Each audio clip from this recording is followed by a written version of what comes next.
हरीश की एक पत्नी थी जो बहुत बोलती थी और वो उसके ज़्यादा बोलने से बहुत परेशान था। हरीश को पता चला कि जंगल में एक महात्मा आए हुए हैं। वह अपनी पत्नी को लेकर उनके पास जाता है और कहता है कि मुनिवर, कृपा करके आप इसे समझाइए, ये बहुत ज़्यादा बोलती है। मेरे मना करने के बाद भी इसका दिन भर मुँह चलता ही रहता है।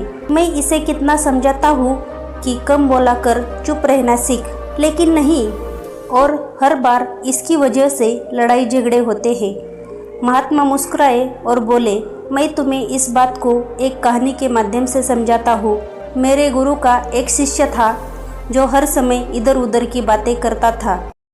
जब वह दान लेने के लिए जाता तो हर घर से एक नई कहानी लेकर आता और आश्रम के दूसरे शिष्यों को सुनाता था। एक शिष्य की दूसरे से बुराई करता, चुगली करता और दूसरों के सामने अच्छा बनने का प्रयास करता। खुद के मुंह से ही खुद की तारीफ करता रहता और हमेशा ही खुद को गुरु के सामने सबसे बुद्धिमान और उत्तम साबित करने का प्रयास करता। वो खुद को सभी शिष्यों से अलग और श्रेष्ठ मानता था। उसका कहना था कि मैं एक अमीर घर का बालक हूँ। अगर मैं चाहता तो एक आरामदायक और सुविधाओं से भरा जीवन जी सकता था, लेकिन मैं वह सब छोड़कर यहाँ आ गया क्योंकि मुझे सत्य की खोज करनी है, खुद को जानना है, जीवन को जानना है। इसलिए मेरा त्याग तुम सबसे बड़ा है। एक दिन गुरु ने आश्रम के सभी शिष्यों को बुलाकर कहा, आप सभी को अगले 1 माह के लिए कोई ना कोई संकल्प लेना है। इससे आपकी संकल्प शक्ति मजबूत होगी और आप में आत्मशक्ति का संचार होगा।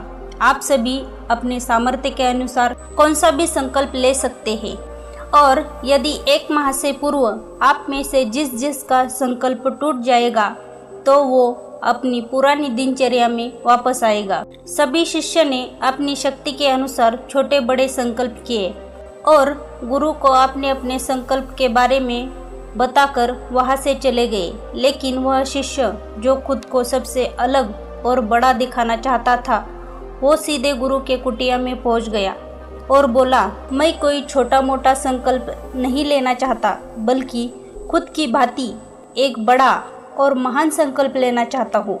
कृपया आप ही बताएं क्या संकल्प लेना चाहिए। उसकी ये बात सुनकर गुरु मुस्कुराए और बोले, क्या तुम मेरे द्वारा दिए गए संकल्प को पूरा कर पाओगे? क्या तुम्हारे लिए उसे पूरा करना संभव होगा? शायद नहीं, वो तुम्हारे लिए संभव नहीं है। तुम उसे पूरा नहीं कर पाओगे, इसलिए तुम खुद ही कोई संकल्प ढूंढो। शिष्य ने कहा, नहीं गुरुदेव, आप जो भी संकल्प मुझे देंगे मैं जरूर उसे पूरा करूँगा। गुरु ने कहा, ठीक है, तो तुम अगले 1 माह तक चुप रहोगे, मुंह से एक शब्द भी नहीं निकालोगे, यही तुम्हारा संकल्प है। शिष्य ने कहा, गुरुदेव, ये भी कोई संकल्प है? ये बहुत आसान है। 1 माह तक चुप ही तो रहना है। आप कोई बड़ा संकल्प दीजिए जो मेरी योग्यता के लायक हो, जिसे पूरा करने में मुझे समस्या हो। गुरु ने कहा, पहले तुम इस संकल्प को तो पूरा करके दिखाओ। शिष्य ने गुरु की बात मान ली और वह उसी समय चुप हो गया और पलटकर कुटिया से बाहर चला गया। उसे चुप रहना बहुत आसान लग रहा था। उसने एक दिन तो जैसे तैसे चुप रहकर काट लिया, लेकिन दूसरे दिन से उसके मन में ना बोलने का बोझ बढ़ने लगा। तीसरे दिन उसे भारीपन महसूस होने लगा और चौथे दिन उसके अंदर एक अजीब सी बेचैनी होने लगी, क्योंकि आसपास आश्रम के सभी शिष्य एक दूसरे से बात कर रहे थे। वो भी अपना पक्ष उनके सामने रखना चाहता था, उनकी बोलती बंद कर देना चाहता था, लेकिन उसका संकल्प उसके आड़े आ रहा था। इसलिए पूरा दिन वो सिर्फ मुंह और आंखें बनाता रहता। इसी तरीके से कुछ दिन और बीते और वह शिष्य बीमार पड़ गया। उसका सिर फटा जा रहा था, उसका खाने पीने तक का मन नहीं कर रहा था, वह सिर्फ बोलना चाहता था। वह गुरु के पास गया, उनके सामने बैठकर लिखकर उन्हें बताया, गुरुदेव, मैं बोलना चाहता हूँ, बिना बोले मुझे सांस नहीं आ रही है, मेरा दम घुटता जा रहा है, मैं अंदर ही अंदर पागल हुआ जा रहा हूँ। मैं क्या करूँ? मैं संकल्प तोड़ दूँ क्या? यह पढ़कर गुरु मुस्कुराए और बोले, संकल्प तो तोड़ने के लिए ही होते हैं, लेकिन जो अपने संकल्प को पूरा कर लेता है वही अपनी आंतरिक शक्ति बढ़ाता है, और जो अपनी आंतरिक शक्ति को बढ़ा लेता है वो समझ और जागृति की राह पर आगे बढ़ जाता है। संकल्प का लेना भी तुम्हारे हाथ में था और उसे तोड़ना भी तुम्हारे हाथ में है। तुम्हारे बहुत से वही अपने संकल्प को तोड़कर अपनी पुरानी दिनचर्या पर वापस आ चुके हैं। अगर तुमसे नहीं हो पा रहा है तो तुम भी संकल्प को तोड़कर अपनी पुरानी दिनचर्या पर वापस जा सकते हो। लेकिन याद रहे, अगर आज तुम इस छोटे से संकल्प को नहीं संभाल पा रहे हो तो तुम अपनी बाकी पूरी जिंदगी को कैसे संभाल सकोगे। बाकी फैसला पूरी तरह तुम्हारे हाथों में है। गुरु की यह बात उस शिष्य के दिल में चोट कर गई। वो बिना कुछ बोले वहाँ से वापस चला गया और खुद को अपनी कुटिया में बंद कर दिया। वह केवल अपनी जरूरी कामों के लिए ही कुटिया से बाहर निकलता, बाकी सारे समय कुटिया के अंदर ही बैठा रहता। 15 दिन बीत चुके थे और आश्रम के लगभग सभी शिष्यों का संकल्प अब तक टूट चुका था, लेकिन उसका संकल्प अभी भी जारी था। संकल्प लेने के बाद से अब तक उसने एक शब्द भी नहीं बोला था।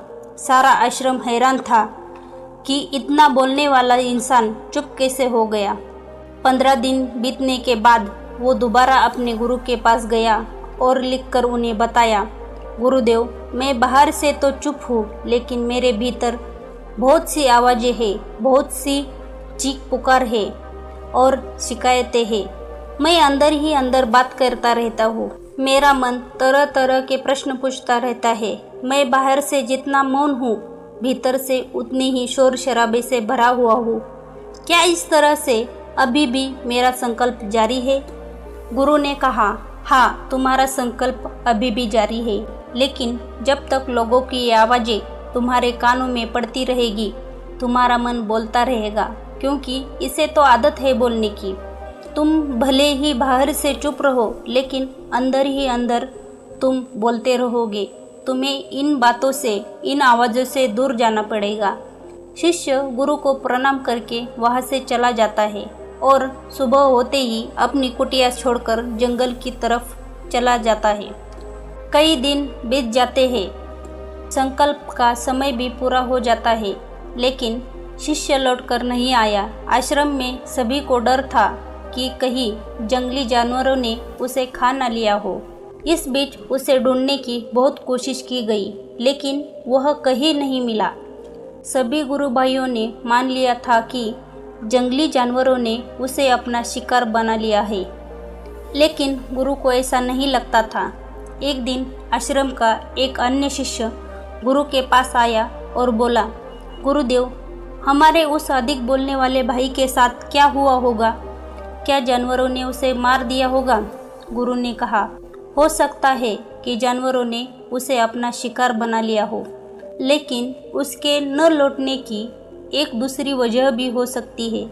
शायद उसे वो मिल गया है जिसके लिए वो गया था। फिर शिष्य ने पूछा, गुरुदेव, क्या ज़्यादा बोलना इतना हानिकारक होता है? गुरु ने कहा, इंसान के जीवन के बहुत सारे दुखों में से एक दुख ये भी है कि वो कभी भी चुप नहीं रह सकता, हमेशा कुछ न कुछ बोलता ही रहता है। सिर्फ हमारे बोलने के कारण हमारे आधे से ज़्यादा दुख पैदा होते हैं। परिवार के अधिकतर झगड़ों की वजह हमारा बेमतलब का बोलना ही होता है। हम में से कोई भी चुप नहीं रहना चाहता, हम बस सामने वाले को सुनाना चाहते हैं। जो भी हमारे मन में है सब निकाल कर उसके मन में बैठा देना चाहते हैं।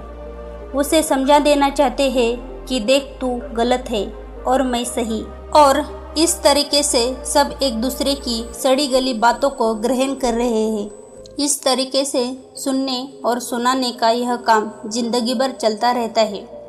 लेकिन इस नासमझी में हम अपना समय, अपना जीवन, अपनी समझ और सबसे महत्वपूर्ण वो कीमती पल जो जिए जा सकते हैं, जिनको अनुभव किया जा सकता है, जिनमें आनंद को प्राप्त किया जा सकता है, ये सब खो देते हैं।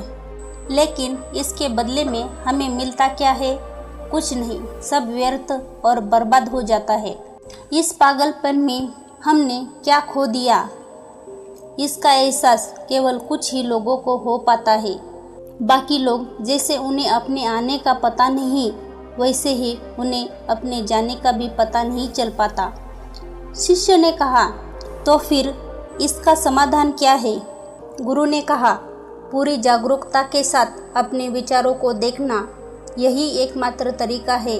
सारी मानसिक समस्याओं का वर्तमान में रहकर चिंतन करना, पूरी जागरूकता के साथ अपना काम करना जिंदगी में चमत्कारिक बदलाव ला देता है।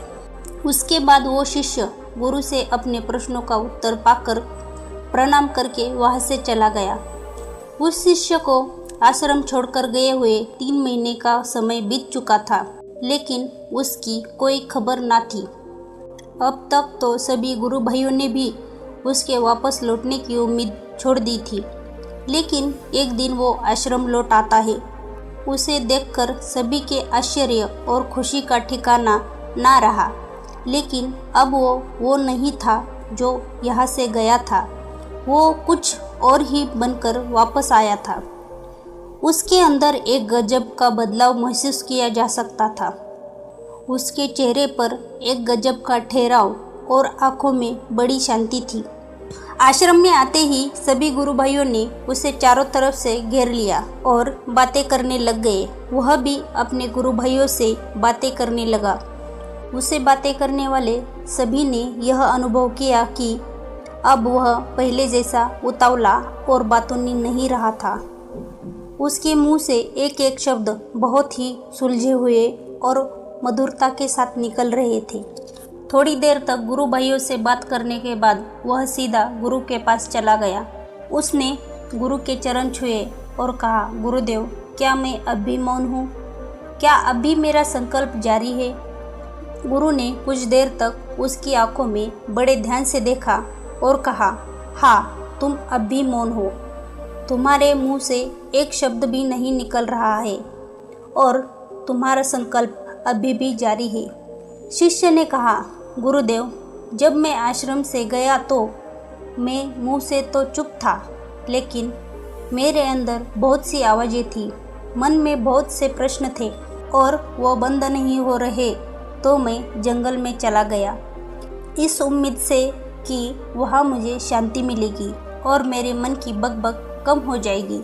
लेकिन मैं जितना एकांत में जाता गया, मेरे अंदर की आवाज़ उतनी ही तेज होती गई। मेरे भीतर पुरानी से पुरानी आवाज़ मुझे सुनाई देने लगी। तब जाकर मैंने महसूस किया कि मैं कितना गलत कर रहा था। जब मैं अपने परिवार वालों, दोस्तों को और भाइयों को भला बुरा कहता, तो उस समय मुझे लगता था कि मैं सही कर रहा हूँ। जब मैं गुरु भाइयों की एक दूसरे से चुगली करता हूँ और उनका मजाक बनाता, तभी मुझे लगता था कि मैं उनसे बेहतर हूँ और मैं सही कर रहा हूँ। लेकिन उस दिन मैंने पहली बार महसूस किया कि मैं कितना गलत बोलता था। काफ़ी दिनों तक ये आवाज़ें, ये शिकायतें मेरे अंदर चलती रही, लेकिन धीरे धीरे करके एक दिन ये सारी आवाज़ें मेरे अंदर से समाप्त हो गई। अब मैं भीतर से भी मौन हो गया हूँ। घने जंगल में बाहर से कोई बोलने वाला था नहीं और भीतर कोई आवाज़ बची ही नहीं थी, और मैं उस दिन पहली बार मौन का सही अर्थ समझा। मेरे चारों तरफ बहुत ही शांति थी। हालांकि अभी भी कुछ आवाज़ें आ रही थी जो पहले भी आती थी, लेकिन मैं उन्हें सुन नहीं पा रहा था। पर वो अब सभी आवाज़ें मुझे स्पष्ट रूप से सुनाई दे रही थी। हवा के चलने की आवाज़, चिड़ियों के चहकने की आवाज़ और पानी के बहने की आवाज़।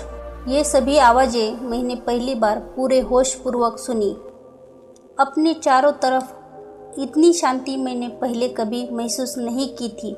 तो इस शांति को भंग करने के लिए मैंने पहली बार अपने मुंह से कोई शब्द निकाला।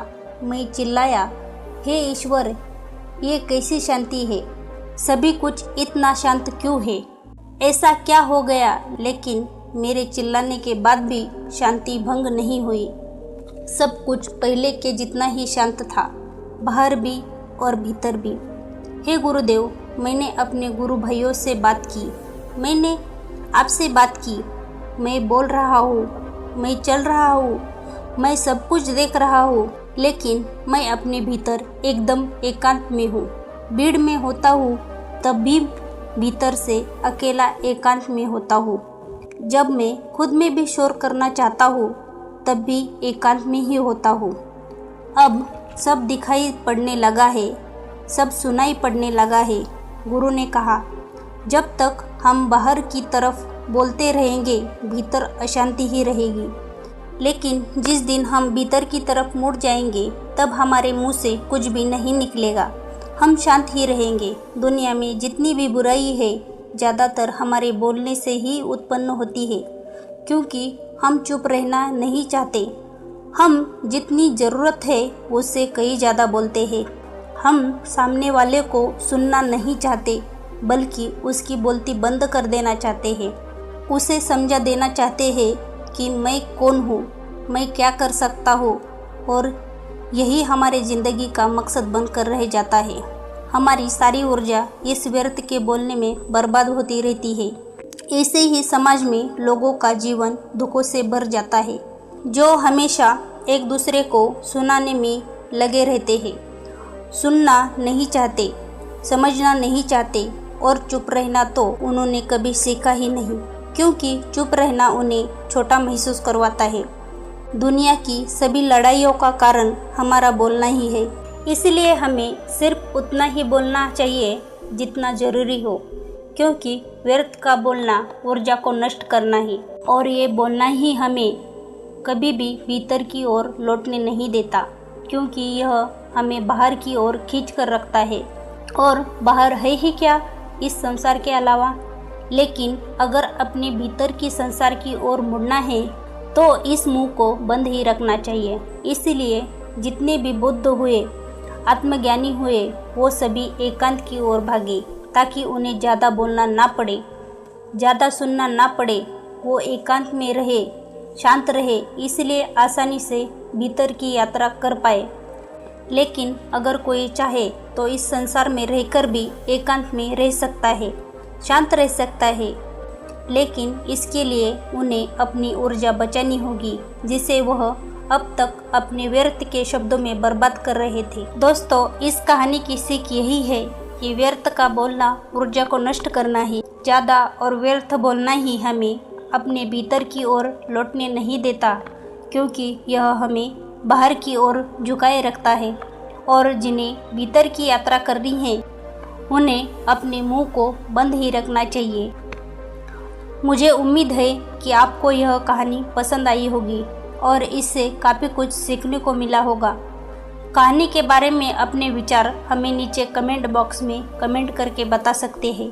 जाने से पहले वीडियो को लाइक करें और चैनल को सब्सक्राइब जरूर करें। Thanks for watching video. Stay connected, stay motivated. मिलते हैं अगले वीडियो में। Till then, bye bye.